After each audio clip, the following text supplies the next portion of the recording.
движемся, но высокоточны.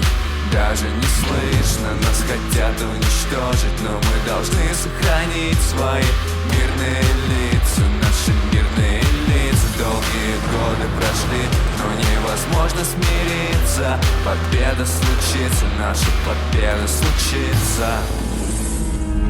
Мною принято решение о проведении специальной военной операции. Ее цель – защита людей, которые на протяжении 8 лет подвергаются издевательствам, геноциду.